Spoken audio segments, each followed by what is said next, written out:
नमस्तेऽस्तु महामाये श्रीपीठे सुरपूजिते शङ्खचक्रगदाहस्ते महालक्ष्मी नमोऽस्तु ते।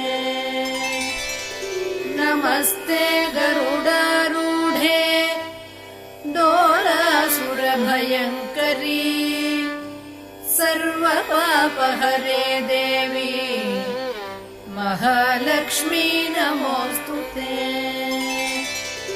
सर्वज्ञे सर्ववरदे सर्वदुष्टभयङ्करी सर्वदुःखहरे देवी महालक्ष्मी नमोऽस्तु ते। सिद्धिबुद्धिप्रदे देवी भुक्तिमुक्तिप्रदायिनी मन्त्रमूर्ते सदा देवी महालक्ष्मी नमोऽस्तु ते।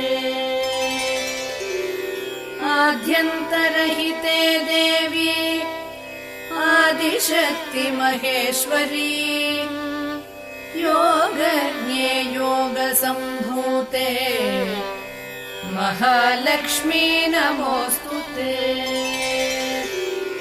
स्थूलसूक्ष्ममहारौद्रे महाशक्ति महोदरे महापापहरे देवी महालक्ष्मी नमोऽस्तु ते। पद्मासनस्थिते देवी परब्रह्मस्वरूपिणी परमेशि जगन्मातः महालक्ष्मी नमोऽस्तु ते।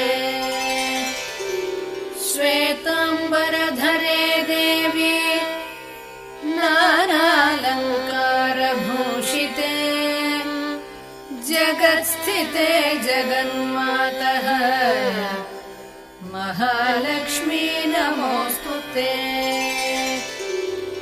महालक्ष्म्यष्टकम् स्तोत्रम् यः पठेत् भक्तिमान् नरः सर्वसिद्धिमवाप्नोति राज्यं प्राप्नोति सर्वदा। एककाले पठेन्नित्यम् महापापविनाशनम् द्विकाले यः पठेन्नित्यम् धनधान्यसमन्वितः त्रिकालं यः पठेन्नित्यम् महाशत्रुविनाशनम् महालक्ष्मीर्भवेन्नित्यम् प्रसन्ना वरदा शुभा।